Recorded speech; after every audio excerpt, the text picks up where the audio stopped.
Okay, let's try this. So, today I intend to share with you the making of a model like this.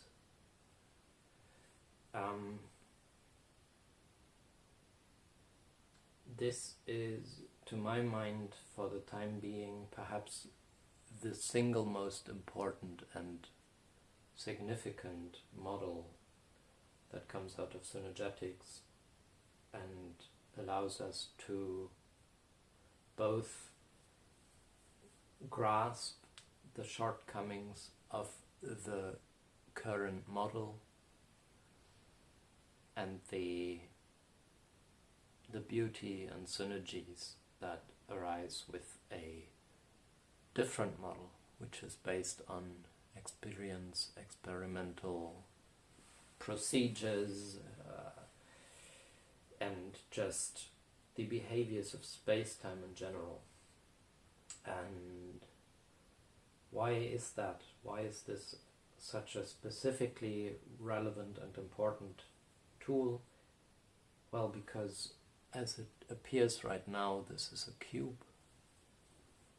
And apologize the sound, it's a bit weird for me. I put the camera up there, so when I speak to the camera, I kind of speak with my head to the back. I don't know how that sounds. I don't care too much right now. I think the relevant bit is that one can see from bird's eye view what the hands are doing. So, this is the model that I wish everybody in the world would get a hold of. It's the model that shows what is necessary at minimum to realize what they call the cube. And it does come in altogether three members. There's the frame that is apparently the cube, and then there's two triangles in here. One is somewhat pink, the other was green, and you can see how old this model is. It's gone through a lot, and it's not that much to do, but it's more work than on a regular kind of synergetic structure, because it has two types of length that we need to take care of. So we have both the actual unit length of our synergetic conceptioning and our regular vectors of the isotropic vector matrix, and then there's the somewhat shorter yellow straws. And because of that, we will have to do a little more work in the preparation, and we do need a little more tools than usually. We will also generate a little bit of leftovers, which I don't have with me right now, because for every one of these straws there's a little bit that we cut off, and that one we could turn into an 8-eyes or a foldable 8-eyes, and for those interested, I've got tutorials on how to grow those as well. But for now, let's look at this and try to get to there. And I've been thinking long and hard, I suppose, about how to go about sharing this, in what order I want to share, and I've had some feedback from friends who know something about this, and I've decided to go about like this. So rather than giving away right now all the secrets of this, let's just begin by growing the cube shape. And another note, the eagle-eyed among you will spot that these straws have some tape on the ends. There's some dowels in here sticking in the paper straws, and there's a number of beads as well, and we will get to those, but they are basically additional stuff that makes this a lot more strong and resilient than it would otherwise be if it was only the paper straws and string. But generally speaking, that should be enough. Okay, so now let's get about it. Let me just go quickly through the material that I'm going to use, so you got that all on a glance. Basically, we will be needing 1,006 paper straws, which is, by the way, a very beautiful, can come in a very beautiful shape. There we go. If you see this shape, that's 1,006. And I've color coded them, so we have one set of 3 purple, one set of 3 in green, and a set of 12 in red. And these are the ones that we will have to cut short, but that's the next thing. First, with the materials. I also brought a set of 1,006 of these skewers. That's the additional support for strength, which is, something I would suggest, but it is not ultimately necessary to put those in. I will still do it. I do have the tape, and I'm just using masking tape for most of these things. It's very useful for that. I do have string, and this is the string that I use for most of my structures, which is a cotton yarn, very strong actually, and long lasting even outside in the weather. Then there is very crucially a set of 4 beads. I do have a rule and a scissor, because again we need to make sure to cut the red straws to length. And lastly, I have a roll of this wire here and some cutters and pliers to make this into the needles that I use for stringing up the straws. I could have just bought the needles, but I thought it's wiser to show how to make those in case someone starts with scratch. Is that how you say? Yeah, so let's figure this out. First thing is that we want to cut these straws short, because right now they're all the same length. They are all exactly as long as this, what they call the face diagonal of the cube, which is really our unit vector in Synergetics. And I'm going to begin with that. And I did make some preparations. I calculated the whole thing. Sorry for the mess, I'm very out of practice. But basically, when we have the square here, and this is our unit, this is 1, then this is the square root, as they call it, the second root of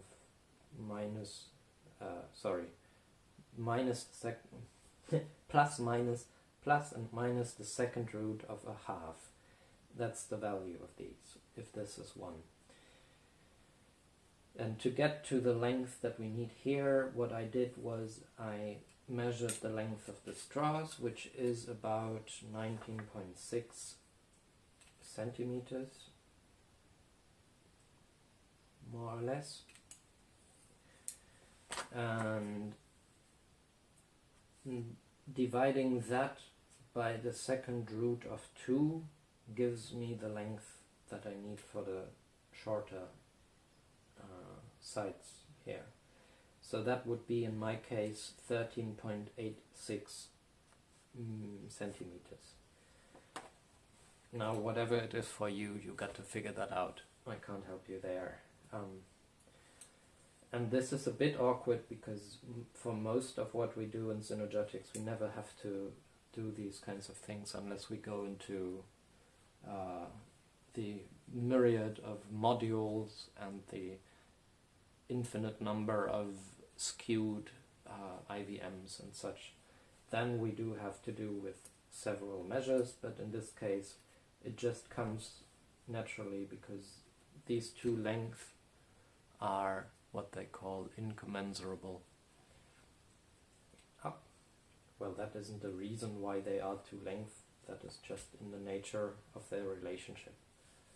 Which is kind of funny because we tend to call something like the square root of 2, the second root of 2, we call that an irrational number, when it really comes from a ratio, a very clear and very well-defined ratio. So how confusing is that to call it an irrational number? Alright, but I'm gonna measure now my length that I calculated, which is 13.86 centimeters, more or less, with the help of my cat. 13.86, so somewhere between 13.8 and 13.9.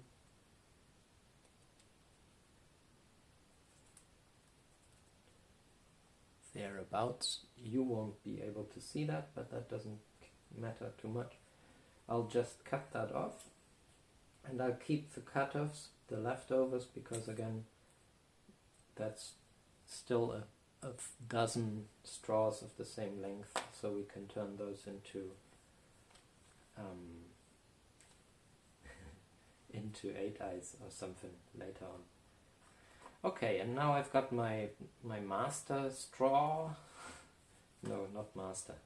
It's just the pattern. It's my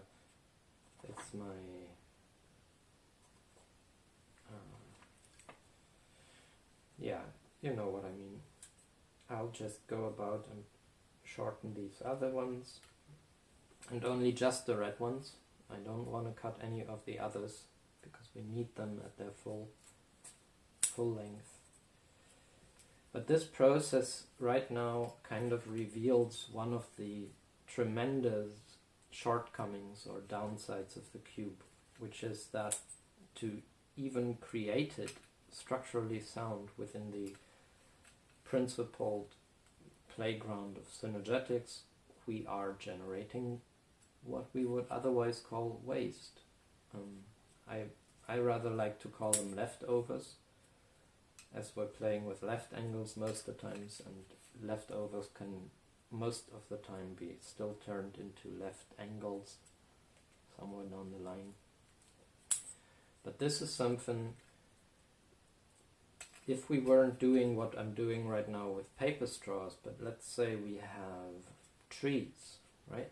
And we have a whole set of 106 tree trunks to work with, or branches, strung branches, whatever, and they're all of the same length. They aren't, of course, but the longest, no, sorry, the shortest we have in our set kind of defines generally speaking, it defines the most we can get out of those, right? If we weren't playing with two different lengths. But let's say we for whatever reason we have a uniform length material to begin with, and we want to create this structurally sound con-struct of a cube.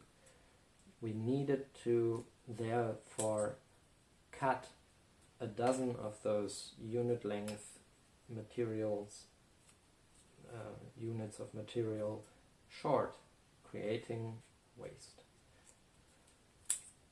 And we will later see why this is necessary, but I won't give that away right away. First of all, we'll just grow our cube frame. And the cube, there we go, that's all. That's all of that. The cube is a transform.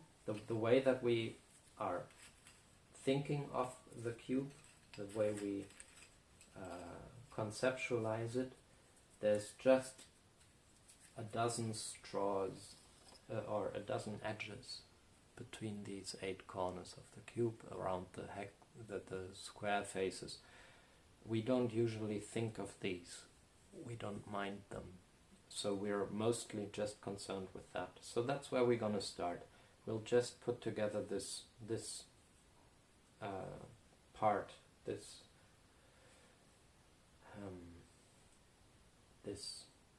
aspect of the cube. So what we need to do first to get started is we need a pair of needles, and to do that I'm going to use my wire, and what I do is I take at least twice the length of the longest beads that I need to go through, plus a little. So this would be 1 length plus a little. I'm going to double that up.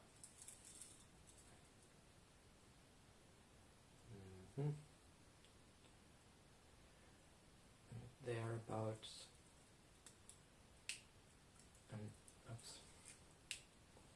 I'll cut that off.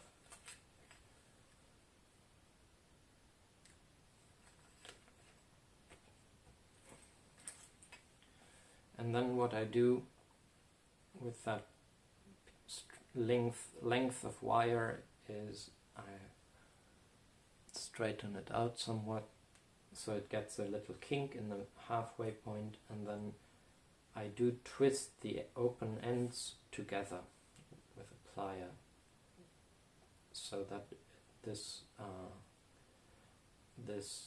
bite as they would call it in the sailors, in the marlinspike seamanship, we're turning this bite into a loop, or into an eye if we want to take it there. And that's one. Now it's a needle which has no knot or anything, so it's very thin and we can just draw it through the whole thing. And I'm going to make a second one of that right away. Apply.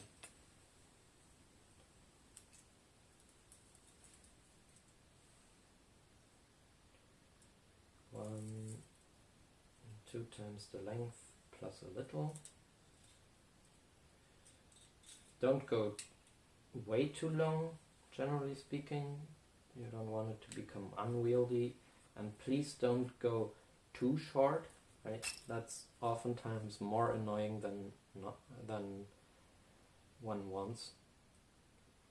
Okay, so I show you once more. I'll pinch the middle point, and then I'll twist the 2 ends together. And the way that I do it, where's the camera? There's the camera, and you can't really see it. I keep them apart a little, and then I take the pliers and twist them together.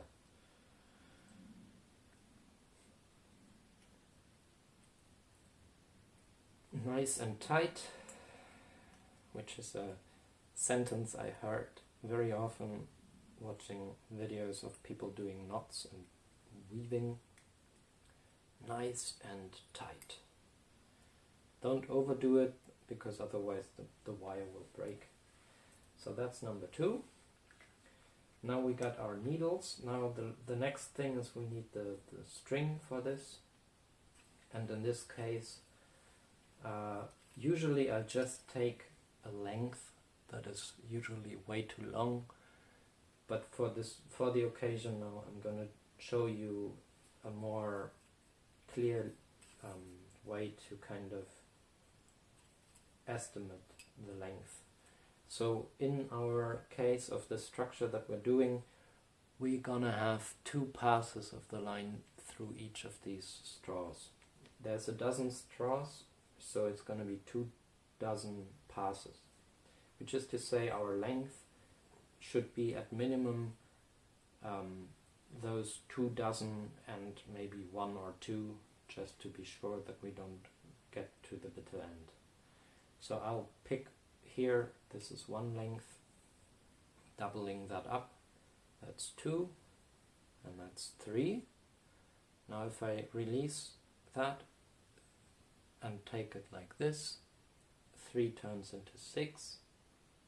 Okay, now releasing that, these together give me a dozen, and let's repeat that once more, and that is 2 dozen, and then I'll just take some length on top of that to be sure. Okay, and that's the line. Now the line I'll put into the twisted ends of my loops. One end of the line goes into one needle and the other has the other needle.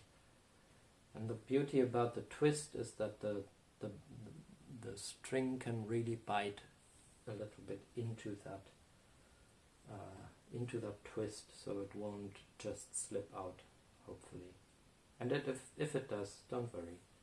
None of this is precise or exactly to be done with only just these materials or whatever.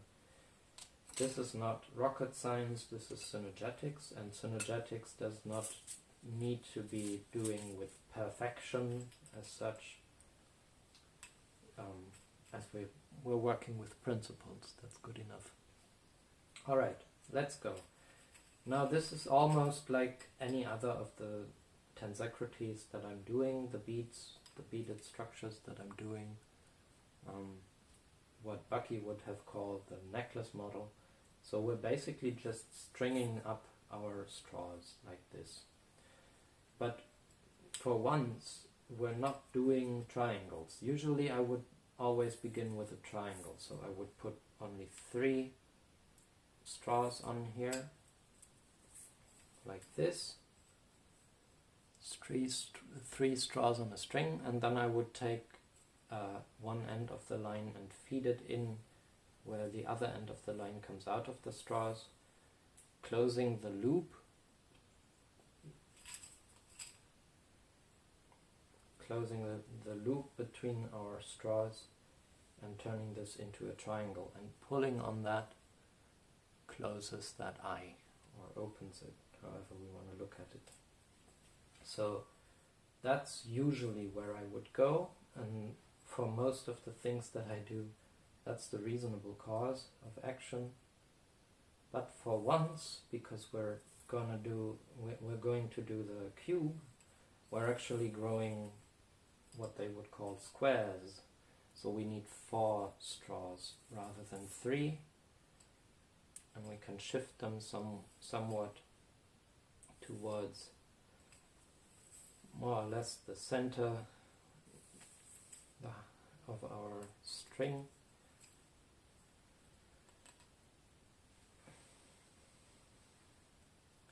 And then I'm gonna make sure not to get the 2 lines. It's 1 line. I'm gonna say 2 lines. I'm gonna call them that all the time, but it really is just 1 line. It's 2 ends of it. But I'm gonna make sure not to confuse them. So I keep one end of the line coming out of here, and I'm gonna feed it in where the other end of the line emerges. And by doing that, we get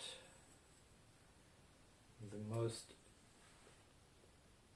famous of all shapes. They call it the square.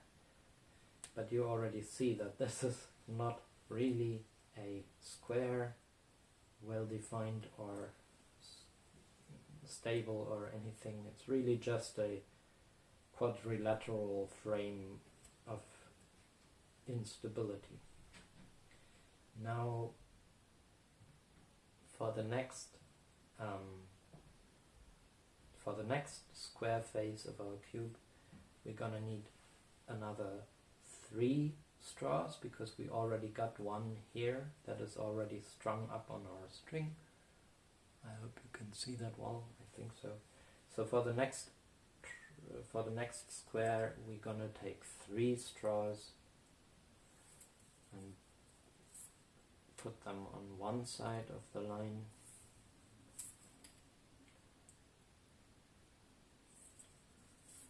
and then we take the other end of the line and go in where the first end emerges, and by doing that we're closing the second square. Okay, that's two out of 6, I suppose. And now it's getting a bit more interesting, because the cube shape, the cube frame, only has 3 vectors for every corner. So this corner is now complete. So rather than adding 3 more straws to this side where we're working on right now to make the next square, we first pick up this because it actually is one of the sides of that square. So let's do that. We take that side of the string that's coming out in this corner, and we get it through this adjacent straw. So now we're coming out of 2. Now let's add 2 more straws to one side. 1 and 2. And close the loop by making ends meet, as I would say, by feeding in the other end of the line where the first emerges. And with that, now we have our third so-called face of our cube. Now, it's good at pretending. It already looks the way that most people who are trained in cubic thinking would look at this and say, oh, it's a cube. It's very flat right now. And I need to be careful with the time, because my camera will only record half an hour when we're close to that already. So let's add 1 more triangle before we run out of time, and then that triangle. 1 more square, and then we'll let's start the camera again. So this is the same case, the same situation right now as just before on this one side here, where I would call this the heavy side, the heavy corner, whereas this is the light corner. If you've seen any of my other videos on how to weave these structures, that's my way of calling the 2 corners that we're coming out of with our string, and the side that has less vectors pointing at the corner, that's the light side, whereas the one with more vectors pointing there, that's the heavy side. So on our heavy corner here, we'll do the same thing as just before. We'll take our line that comes into that corner and bring it out of this adjacent vector here, like that, and then we'll swiftly add 2 more straws on one side, 1 and 2, last minute, and then we close the loop, making ends meet, bringing the other end of the line in where the first end emerges, and there's our next so-called square. And before we continue, I'll just restart the camera here. Alright, apologies for that. That's the downside of the app that I'm using with the beautiful hex frame in place, which helps me tremendously, rather than having to add the hex afterwards. But it only records half an hour at a time. So we just finished this so-called square face, and it's the same situation as before. Looking at the 2 corners that were coming out, there's a light side with only 2 fingers and a heavy side with 3, which is what we need, so we can close this side, this corner, by moving out the string that comes into that corner through the adjacent straw. But note how in the next corner there already is 3 fingers, so we don't need to add anything here. We just take the one pathway that is not yet connected by string, which is between this straw and that straw. So we get, with that same line, same side of the line, we get to this corner now. And now we're back in 2 corners that have only 2 fingers each. So we'll just add one more straw on either side, and then take the other end of the line and go through that same straw in reverse. And with that, it seems like we've closed the complete cube. All the members are there, but looking closely at the corners, we'll notice that not all connections are drawn yet. There's still a connection missing. So we still have to go, and I have a longer side of the string now and a shorter one. I'm going to take the longer side of the string, take it through this straw, and then that straw, and then that straw, so that I meet the other end of the line in that corner over there. And if you're not quite sure which way to go, just take a very close look at those corners, because the absence of the strings in the corners, the absence of the connections, is kind of telling one where to go, right? It's like a finger point, like, please connect us, so we have a line drawn between us. So I've passed through this straw, now I'm going through that one, and through the last, which is this one. There. And with that, we've come all around our cube, and I'm gonna do a so-called square knot, a reef knot, in this corner to finish this one off. If you're watching this and you do not know how to do a reef knot, go look it up. I recommend YouTube is a great place for those, for learning these kinds of skills and crafts, and there's plenty of tutorials on how to do a square knot or a reef knot for that matter. It's really, to be clear, it's just one overhand knot one way and then the reverse overhand knot in the second turn. So that's my reef knot, and after that I'll just sync the lines in the adjacent straws. So looking at this corner here, the knot that I did is between these 2 straws, and the line comes out of a straw and it goes into the knot, and it comes out of the straw, out of the knot, so I bring it back into that adjacent straw there, like that. So I can basically, I tuck away our loose ends of the string, so that the knot will not undo itself, like that. And after that I can just cut off the excess string right there where they come out of the straw. But be careful not to cut any of the other strings. If you do, there's some repair to be done. And here we go, our wonderful, they call it a cube, but it's really a transform.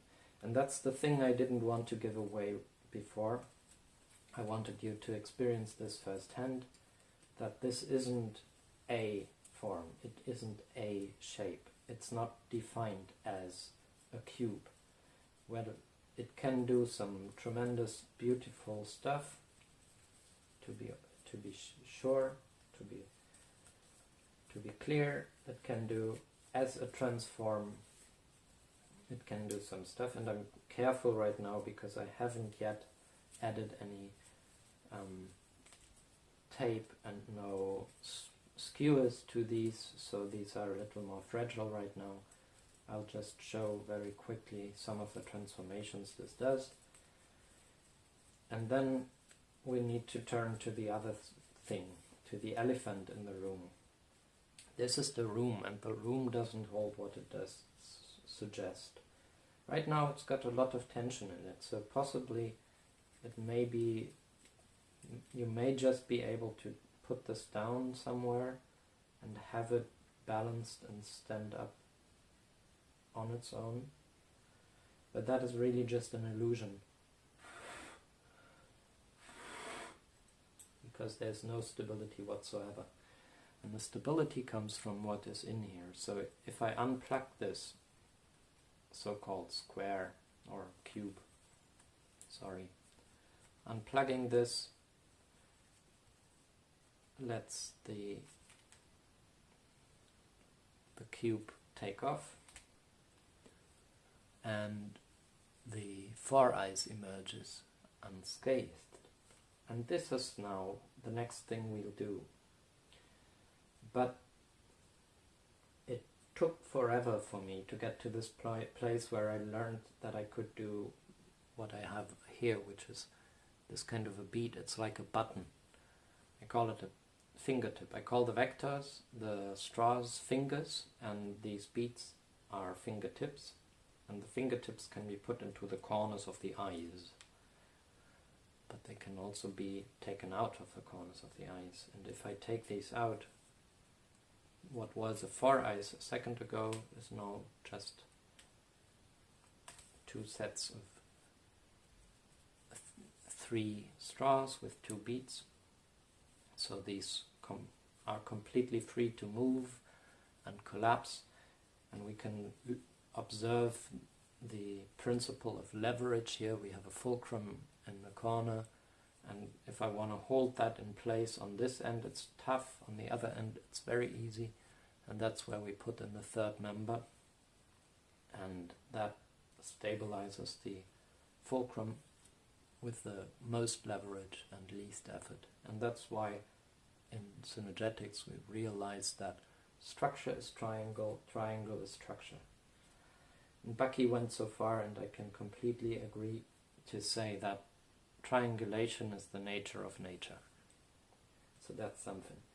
So let's get these two. And now that is where we get to our remaining 6 straws. And I chose 2 different colors for them to make more clear, to have it be more clear what is going on here. I'll just pick some new string,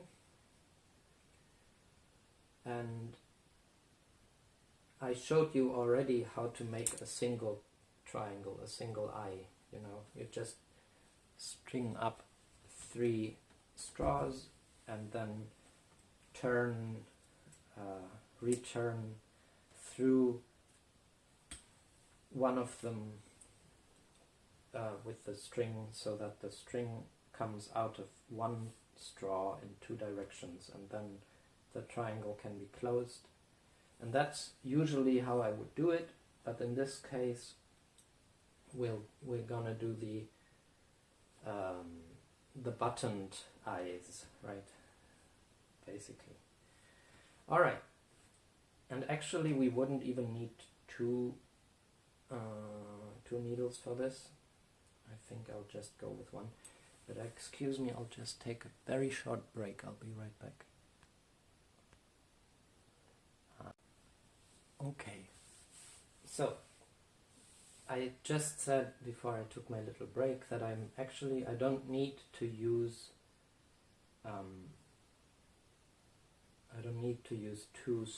two needles for what I'm doing now.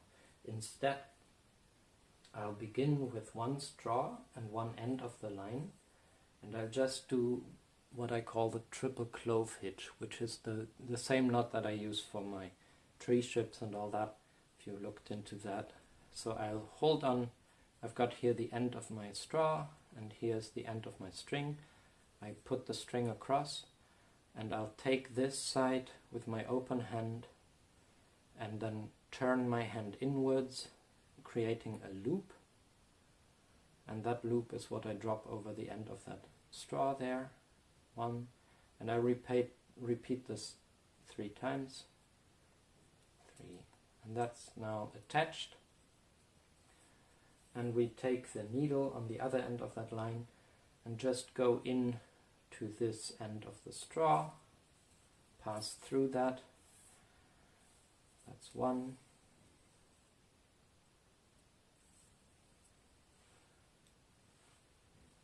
And then we do pass through the next 2 straws. So I'm with the purple ones here.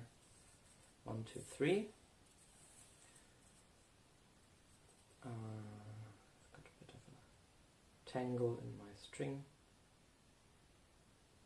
It takes 2 to tangle.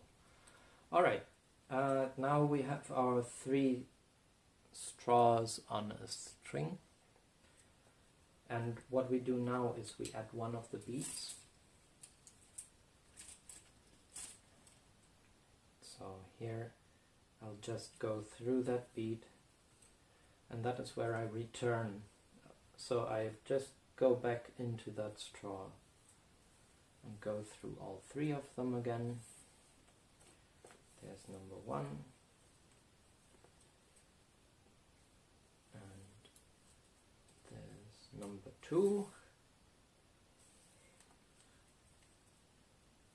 And number 3. Tack, tack, tack. So now we've got 3 straws on a string plus 1 fingertip here. And now I'll add my other bead.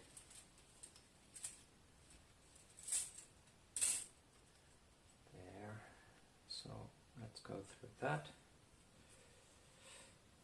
And then I would do a knot. However, now that I'm thinking about it, I'm wondering whether or not I should do the knot here at the end or have it be in the corner here. Perhaps that's nicer. So I'll just do that. I'll just undo my knot here, and we'll do the other one the other way right away, so you'll see the contrast. But if you've done it this way, that's fine enough. You can do the knot here. I'll just take that line and pull that to the next intersection, the next kissing point of the straws, so to speak. Take it a little shorter, remove the slack, and yeah, anyways. Now I've got the string coming out of this bend, this corner, and I'll, after having put on my bead here, I'll just take the needle and go through that straw so that I return into that corner. And that's perhaps a nicer place for placing the knot. And for the knot in this case, one could again use the reef knot or perhaps a sheet bend. I think I'll just go with the reef knot for simplicity's sake. So that's one way around, and then return the other. There. And then again tuck away the remaining string into the adjacent straws. 1,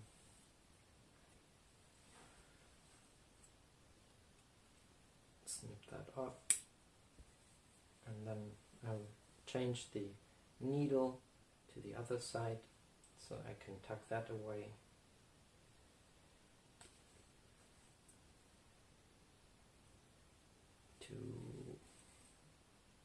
That goes through here,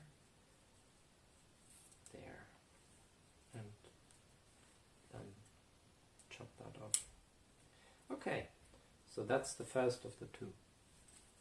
And as of now, it doesn't really show that it would do anything particular when we turn it into a hole, but when we do turn it into a hole, triangle, a whole eye, which we can do because we can use these buttons and they can go next up. We'll put them between these two strings that we have now running through every corner of our structure here. But I can just as well put one of those beats through that kind of loop at the other beat. So by doing that, I'll just get one eye. Okay, let's do the other. And we already learned we don't need two needles, we only need a single needle. And I'll begin at the pattern just in the other corner this time. Doesn't change much, but you'll see. So, not the best pair of scissors for the job, but it'll do, it'll do. Alright, so I'll add my needle, plop, and I'll make sure you pick up the proper string. Actually, I'll start with the same exact thing. I'll just do that triple, let me have that a little longer, triple clove hitch on the end of this straw here, tack, and then I'll go through the straw, then I'll pick up a second one, and compared to the other one I did before, I did put on 3 straws. Now this time I'll only put on 2 and then have my bead, and after the bead I'll return back into the straw, go through the first straw, go through the second, and now I'll add the third straw there, and after that comes another bead like that, and then right back into that straw there. And now we're right in that corner where I want it to be. I'll undo my clove hitch and I'll now proceed with adding my sheet bend. No, sorry, I meant my reef knot. Adding the reef knot, and then again use my needle to tuck away the excess string,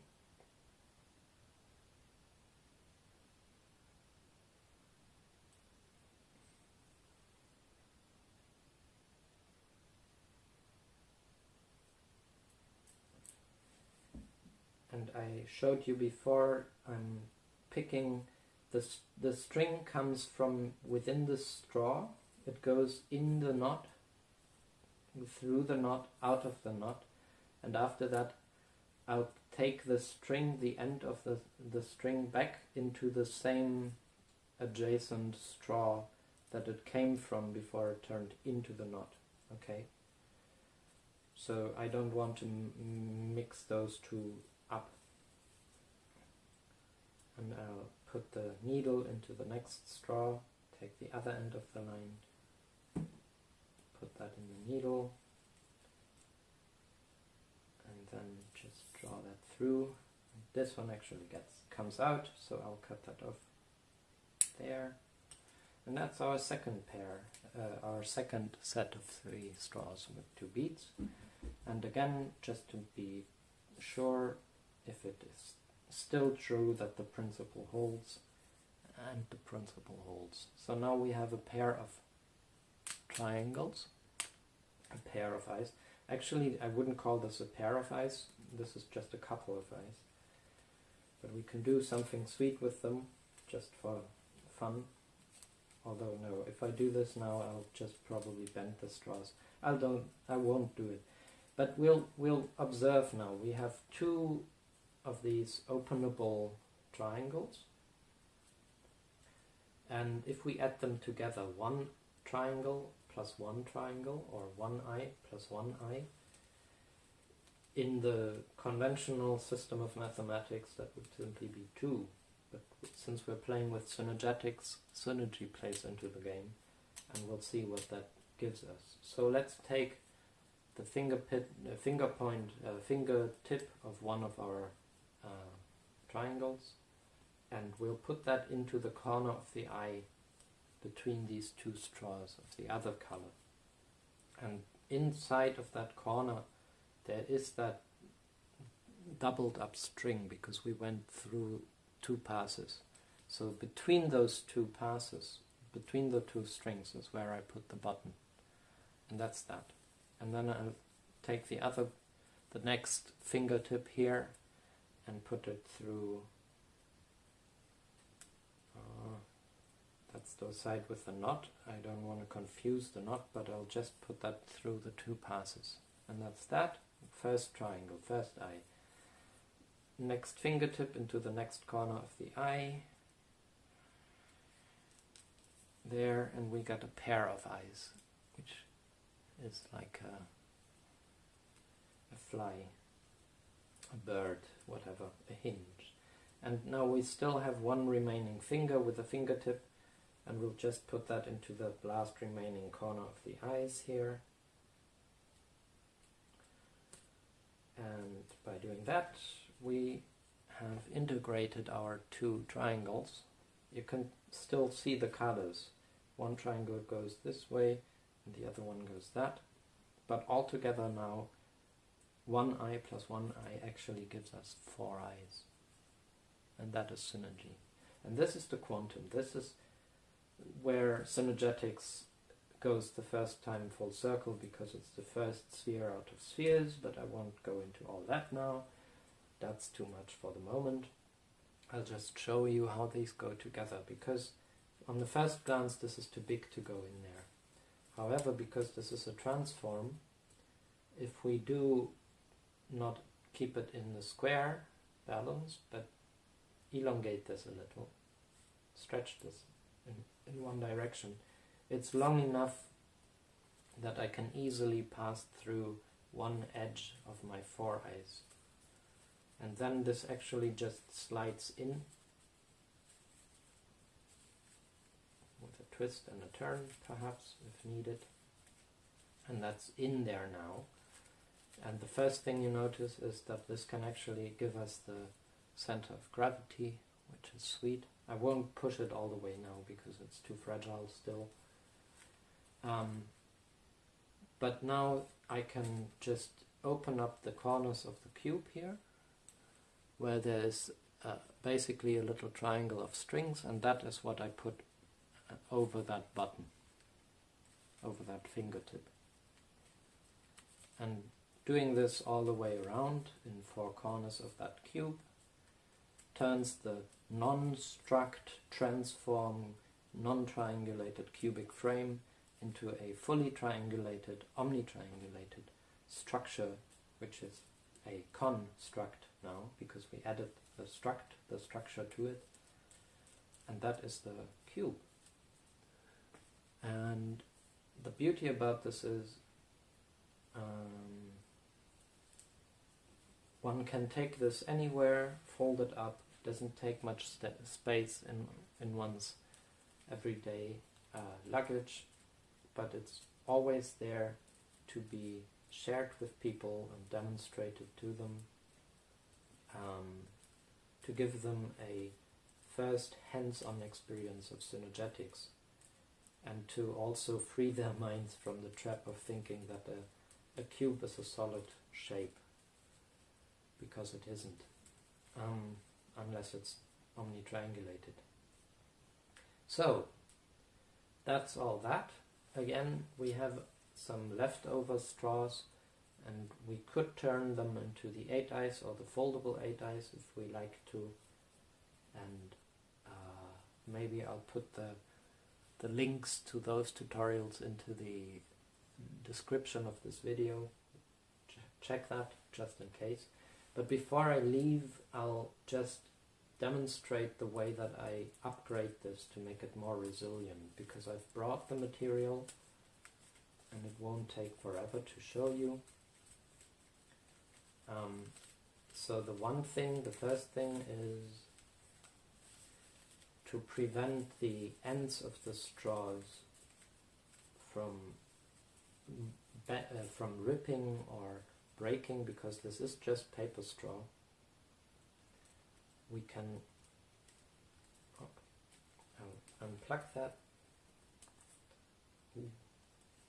So that's the downside of the knots being in the corners. Maybe there's a better way to do this. If you find it, let me know. I'm always keen to learn. But this will do.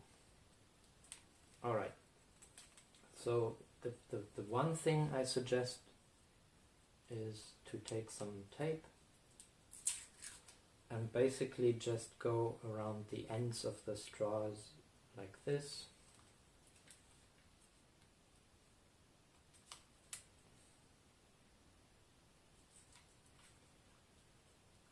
Because that prevents those ends from getting harmed somewhat. So that's one. And the same for the other side.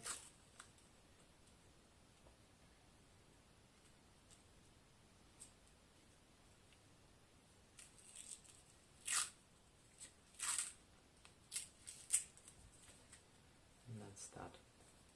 So that's how that looks like afterwards. Just the two ends with the tape, and you can do that to all of them just to make sure that they don't break. Now for the other thing that I would recommend, I'm going to use these skewers, and what I do, here's another tool I didn't show yet. Always good to have a knife. Now what I do is, towards the end of my skewer here, I'm just gonna give it a little bit of a mark, not perpendicular like this, but a little turned to the side. These are bamboo skewers, so they are very, very slippery, so to speak. And with this, I'm just adding the tiniest bit of anti-slipperiness, which now I'm gonna wrap with that same exact triple clove hitch that I showed you before, and I do have some handy leftovers from the strings before, so I can just use those. And I put that around that exact place where I've marked where I put some resistance onto the the skewer, and that's I used to do this in the center of the skewer, but that is actually unwise in terms of stability. And now I've got this on here. I actually should have cut it the other way. Anyways, it's details. You'll figure it out. But what I do with these is I put these into the straws, like so. And then I'll cut off. Okay, apologies, I was careless with the recording. I wasn't looking at the time, and it stopped recording, and I don't know where. So I hope it still showed you, I think, how I put on these tapes on the ends of the straws, which is very simple. And I haven't finished all of them yet, but anyways. And I'll just repeat for you the other thing, just in case I cut it off in the last recording. So what I do, I want to push this skewer into the straw that way, and I don't want the knot to slip off that way, so I'll put some little cuts or some little marks on the end of the skewer here with a bit of an angle. If I put it this way, it's just this way, then I can push it that way and the string won't come off, I hope. And then in that very place I'll put my triple clove hitch, 1, 2 and 3. That's that. And that goes into one of my straws like that, so that it's flush on that side, and then I'll cut off this end. And if they do break, you can just replace that. Now the straw will not bend as easily. And it's remarkable with all of these structures, just on a general note, how incredibly resilient they are and how strong they are, even if we're indeed only using this very, very, very low grade material. Like, outside of what I'm doing with these skewers and paper straws are probably considered among the least valuable resources. They are probably just considered as throwaway items. You use your paper straw for one drink or even just a half drink before you throw it away. And I don't really know what you use the skewers for, perhaps for barbecue or something. And that's all there is. One use, and then they go into the trash. Whereas in our use case here with the Synergetics, these are perfectly fine materials for all of these kinds of models. And I would say that I first, when I opened this video, I said that the model that we're making, to my mind, is the most important and most relevant and significant model of Synergetics for the time being, which isn't to say that all the others aren't as important. Like, all of them, each and every model is important in its own, because it shows its own qualities, its own behaviors and so forth. It demonstrates that. But something like the jitterbug, what I call the dance of the Tao, as immensely important and significant as it is in all senses, like it's the central kind of model to understand the transformations in Synergetics and the actual identity of spheres with triangles, hexagons, and the 4eyes, the 8eyes, the dozen 8eyes, and finally the 2 dozen 8eyes, which is the vector equilibrium. That model, which perhaps I'll do a tutorial on someday if you ask me. If someone tells me to do it, I'll gladly do it. I think it's just as important a tool to have to share Synergetics and to teach it. But I think the reason why I say that this cube thing is for the time being perhaps the most important one is because currently most of the people in the world operate under the illusion that there is static space and solids and so forth, when they aren't and there isn't. And almost nobody in our civilized world has ever experienced the fact that this does not hold its shape, and it should be at least expected from a unit of volume that it could hold a volume, which it can't. Whereas the foureyes does, it's the quantum volume, it's the rational volume unit in synergetics, and with that we find all the other kinds of very, very relevant and resonant and beautiful and useful relationships between all those shapes in terms of their volumes. All of that is obscured by the cubic volume unit, and while I don't have all the others here right now, and I shouldn't anyways, because I really should not go into detail on that again, just please take a look into my introduction into spherical thinking, or perhaps the another introduction into spherical thinking. I'll put that into the description as well, the link to that. There I explain this all in much more depth and show the relevant models.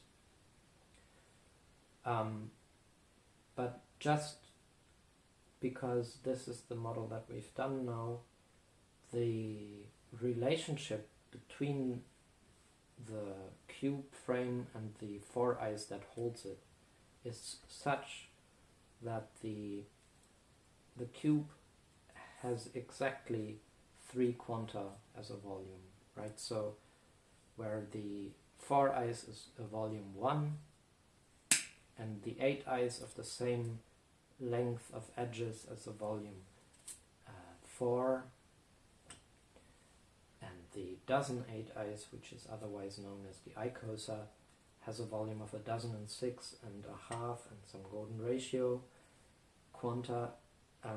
This very cube that we've created today has the volume 3 quanta. That's very, very, very, very, very, very important to know, because maybe as a last note on that, remember how I said that with the leftovers, the tiny bits of straws that we cut off of this one, we could make an 8 eyes or a foldable 8 eyes. And the thing is, we could have created an 8 eyes out of these 12 red straws as they were before we cut them. So at that point we would have gotten an 8 eyes that would be structurally sound and stable just by its very nature, because it is as such omnitriangulated. We would not have created waste. We would not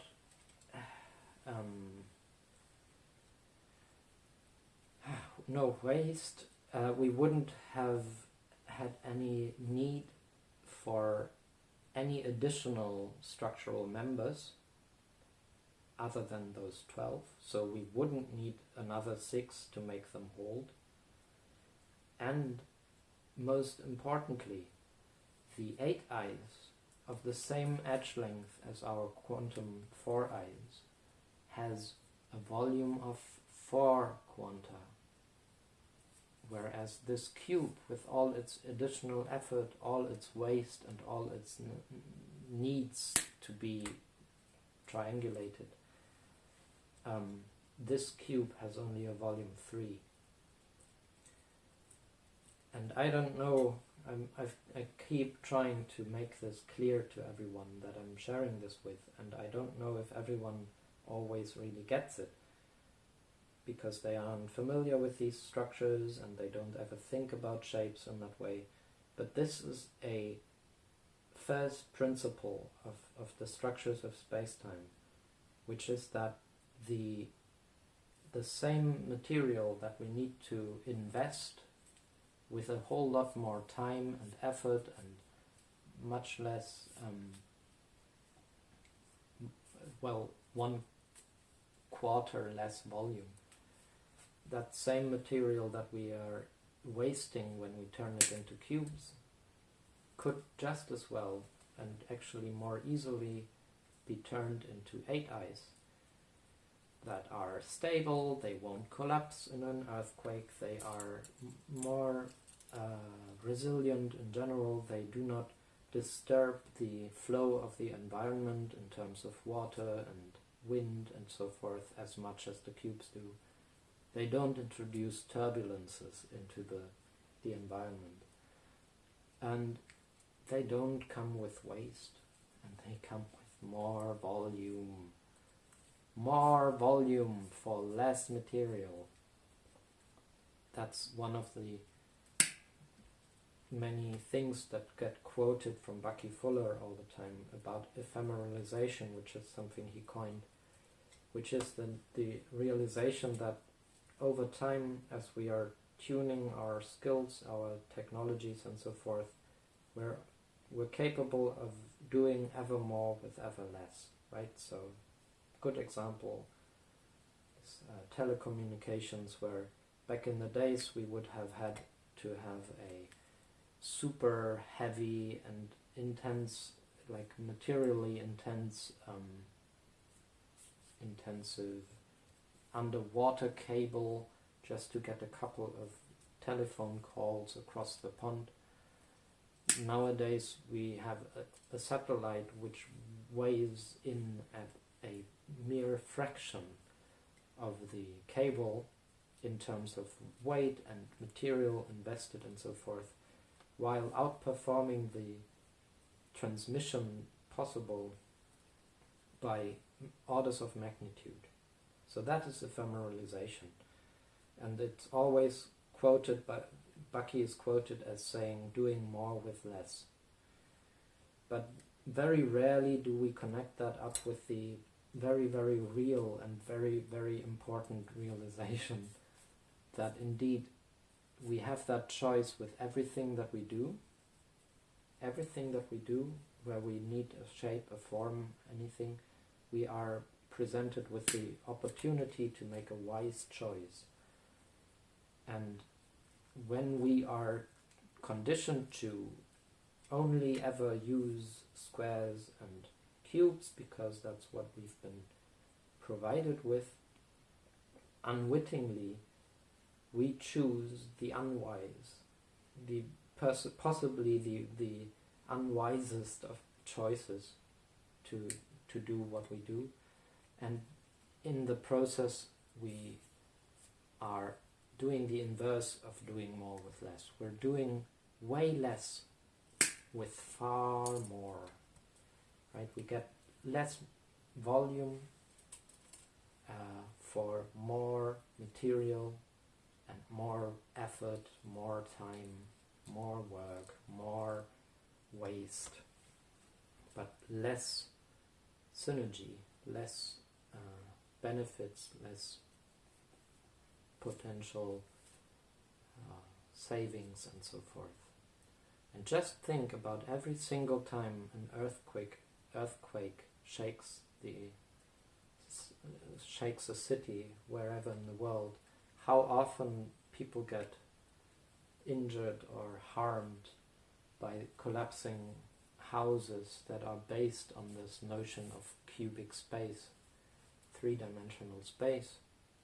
How many generations, how many thousands, millions, I don't know, people, how many people have been sacrificed to the very unwise choice of a shape that offers less room to live in, for more material invested, more time, more effort, more waste, while not being inherently stable and structurally sound, and therefore a whole lot more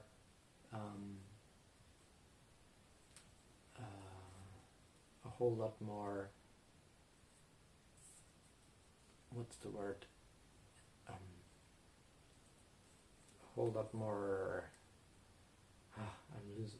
I'm at a loss for the word right now.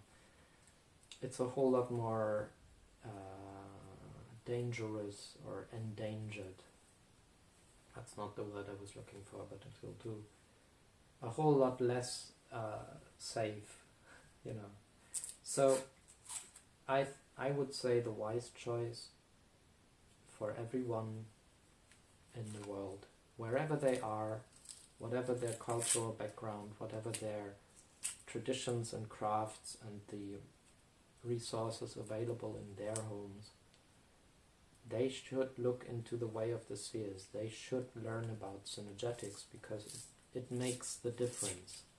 It could be the key for our species to not only survive the very harmful and disastrous feedback loops that we've spun up through our mindless actions over the last couple generations when it comes to the climate change. Not only could we more easily and safely survive that, but we could actually begin to tune into an inverse climate change, a direction where our species' main contribution to the web of life that is kinship Earth is one that is regenerative and healing. And I, for one, would love to live in that world. That's why I use every waking moment of my life to learn more about synergetics, first-hand experiences, and to share all that I know with everyone that wants to know. I really want to live in a world where this is common sense and shared knowledge for everyone. I think that is something that belongs to us all, just as we belong to universe. And yeah, I'll just, keep on doing this, hoping that more people pick it up. And with this particular tutorial, this particular model, I really hope that some of the people that are already in synergetics, involved in synergetics, some of the people who already know stuff and do modeling and all that, pick this model up, make their own, and use that to get that base experience across. The very basic understanding. Like if you looked for, on my channel I have a clip from a BBC Horizon program, actually the first ever episode from the 60s of that program, which was called The World of Buckminster Fuller. And it's the opening scene where we first see Fuller, where he already holds that model in his hand, ready to share, but it takes a couple minutes of introduction before we actually get to the scene that I put in the clip, where Bucky shares not exactly this model, but close to it, with a group full of students of engineering and other sciences, architecture and so forth in Britain, who look at the model and interested and so forth, and then the model as Bucky shows it is the triangulated one. So everyone goes like, oh yeah, sure, that's a cube, we know that. But all of the assumptions are shattered and there's a gasp of an audible gasp going through the audience in the second that Bucky actually takes the foureyes out of the cube frame, and the cube frame simply turns into that wibbly wobbly timey-wimey danceform that it is. And what I take away from that scene is just the way that these students of these crafts that one should think, they should very, very, very, very early on in their education be brought to the experience that there is no static solid somethings, there's only dynamic structures, and those come through triangulation. But they don't know shit about this. And I think that's still true, generally speaking. Very few people in the world know this, and even less people know it so that they actually grasp it and understand the significance and the realities that come from that. And with that, I'm finished, I'm done, I'm complete. And I've shared with you in this video that I still have to edit and make into one, because now it's 3. I shared with you how to get your own triangulatable cube. Right? So this is a model of the structure of spacetime, as in the foureyes in here, and the con of civilization, that is only a con-struct, and without the struct it's a non-struct, and transform. I hope you enjoyed this. I hope you do make your own. Please let me know if you do. Please let me know if you have any questions. Any feedback is welcome, most welcome. And yeah, enjoy. It's good to have these. Good to have these with one all the time. With that, I am thankful for your attention and your time, and talk to you soon. Salam.